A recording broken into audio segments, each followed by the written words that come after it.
Most people don't fail at fasting because it doesn't work. They fail because they continue to make the same mistakes over and over and over again. Fix them, and you will finally get the results you've been waiting for. In this video, I am going to uncover 5 common mistakes I see out on the streets on a daily basis. I'm also going to give you some tips on how to make your fasting journey successful and rewarding, so you can get on with life like a champ. But before I get down to the foodless details, make sure to like and share this video, subscribe to my channel if you haven't done so yet, and hit that little bell indicator to be notified anytime I release a new video. Before I go any farther into the minutia, let me clear the air on something. All forms of fasting are intermittent fasting. Some people walk down the streets proudly and loudly saying, I'm doing intermittent fasting. I'm eating between 10 and 5 o'clock at night, or I'm eating between 12 and 8. I'm doing intermittent fasting. Yeah, you are doing intermittent fasting, but that's a very specific type of intermittent fasting called time-restricted eating. All forms of fasting, regardless if it is time-restricted eating, if it is alternate day fasting, if it is OMAD, 1 meal a day, if it's extended fast once a month, it's all intermittent fasting. Because you don't just fast your whole entire life. That would just be called not eating at all, and you'd probably die. And we don't want you to die. I just wanted to clear the record on that. And these mistakes I'm going to address do involve time-restricted eating, and they address extended fast as well. And the first one I'm going to address is overeating in your eating window. Let's go back to the example of eating between, say, 10 o'clock in the morning and 5 o'clock p.m. You're looking at about a 16-hour fasting window there, or commonly known as a 16-8 protocol, where you eat in an 8-hour window and you fast in a 16-hour window. I recently ran into a client of mine who I haven't seen in a while. She's a friend of mine too. Her name is Natalie. And she was doing fantastic with her fasting protocol. I had guided her through a couple of months of fasting to get her set up in a point where she was doing 16 hours of fasting a day. She was eating 2 meals only. She cut her alcohol intake down to like 2 drinks a week, and she was eating clean, healthy meals. Then she got busy with work. Her and her significant other were doing some traveling.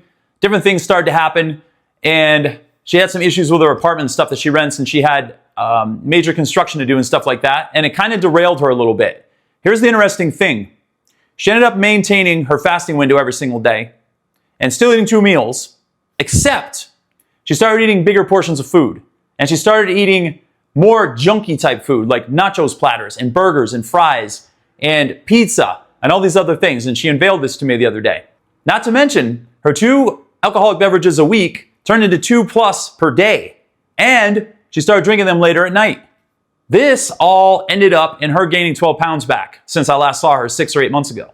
That is one of the big mistakes in fasting. A lot of people think because you're only eating twice a day, you can eat whatever you want. You can eat huge portions of food. And I will say you can eat bigger portions of food. However, if you're following a really strict, clean diet and a time-restricted eating protocol, and then you start eating huge amounts of food, especially if you're eating that really junky food that's really high in saturated fat and simple carbs, you are going to pack on some pounds. You really have to compensate by over-exercising to try to balance out the amount of calories you're consuming. So don't think just because you're doing time-restricted eating, you can get away with eating anything you want and visit your Chinese buffets and your local taco joints every single night of the week, because it's just not going to work out, my friends. You want to keep your meals as balanced as possible and keep them modest. Now, I tend to eat a smaller meal for my first meal and a larger one for my second meal, but my caloric intake and my whole macronutrient profile is very balanced. It's very clean. I don't like preservatives. I don't like hormones, antibiotics, or any of that garbage. If you've seen any of my videos before, you know how much of an advocate I am for organic and all-natural food.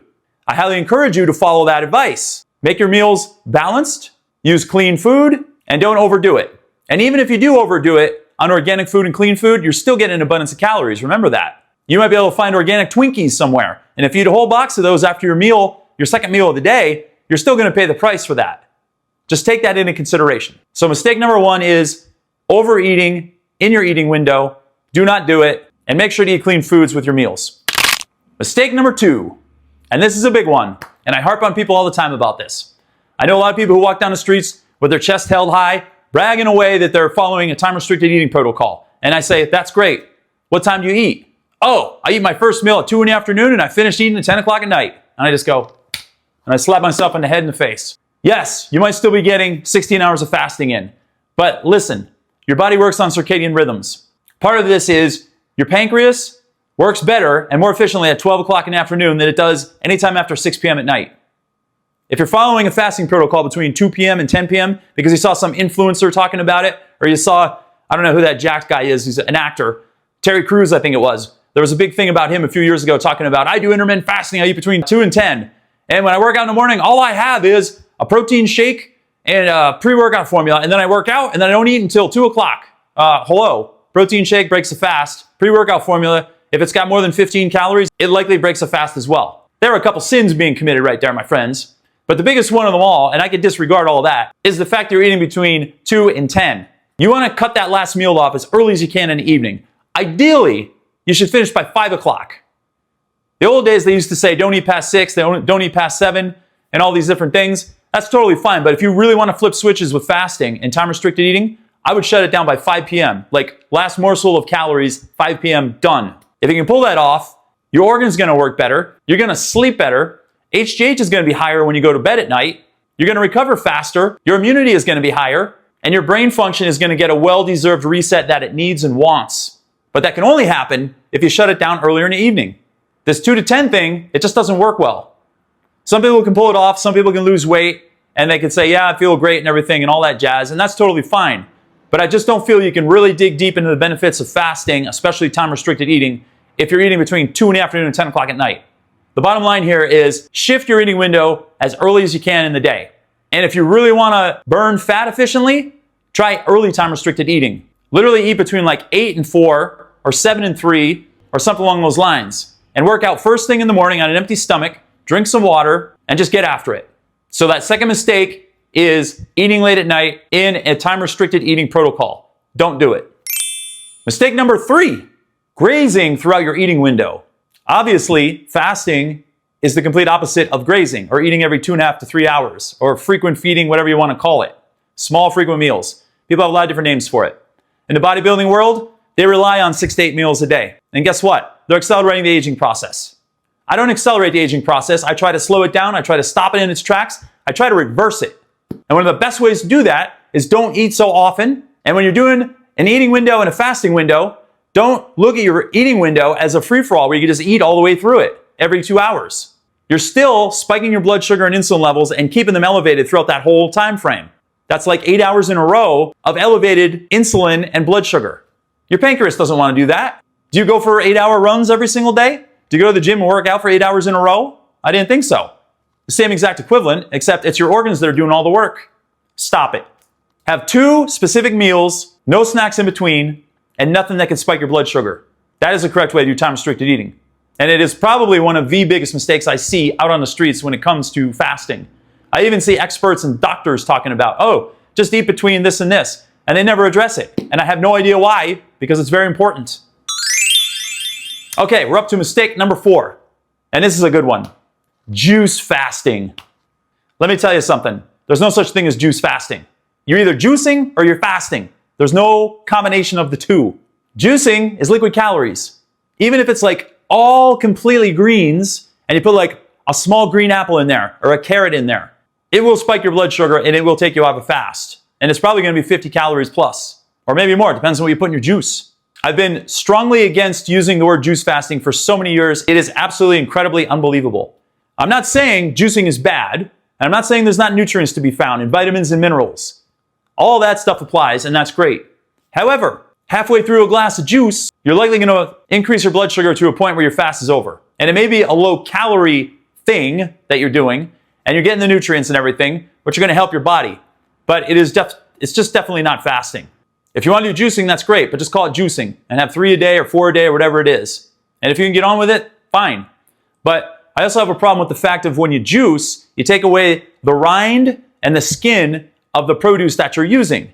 That is where the real benefits are hidden, in my opinion, especially the peels. You lose a lot of fiber and you're missing out on some nutrients and a few other key vitamins. Every now and then, if you want to do a juice reset or whatever, that's totally fine. Just don't call it fasting, because it's not. Okay, we're up to number 5. Now this has to do with extended fasts. These are also known as prolonged fasts, and they usually go 2 days onward. People sometimes do them periodically, so they'll do them once a month, they'll do them once every quarter, or so on, and then in between, they'll usually eat like 3 meals a day, or they'll stick with a time-restricted eating protocol. All totally fine. But here's where the problem comes in. Breaking that long fast by gorging yourself. That is one of the deadly sins of fasting. What that ends up doing is causing this thing called disaster pants. And I probably talked about this in a past video. You can just do the gory math on what disaster pants is. To put it simple, you have this massive bellyache after you have a huge meal after fasting for 2 to 5 days. And the next thing you know, you run to the bathroom and it's like an explosion occurs. And not to be graphic, but I want you to understand the severity of this. It's usually very liquidy. Yeah, I know, that paints a really ugly picture, but I want to give you the straight truth. And I'm Killer K-Rail, and I tell it like it is. You do not want disaster pants. When you end a long fast, you want to have something simple and easy that your body understands and can digest. Soup, bone broth, Greek yogurt, very well steamed and mushed together vegetables. You see where I'm going with this? Sauerkraut, kimchi, kombucha, something along those lines. You want a little bit of it, a few tablespoons. By having that small meal to break a fast, you're going to start reactivating your digestive system, which has been dormant for 2 to 5 days. Remember that. It's just like getting in your car that hasn't been driven for 2 weeks while you're on vacation, turning it on and then flooring it. How do you think it's going to perform? Especially in the cold weather. Not very good. You might blow the engine. You might blow a gasket or a piston. Enter disaster pants. The smart way to do it is have that small little bit of food, and then 2 to 3 hours later, have a moderate sized meal.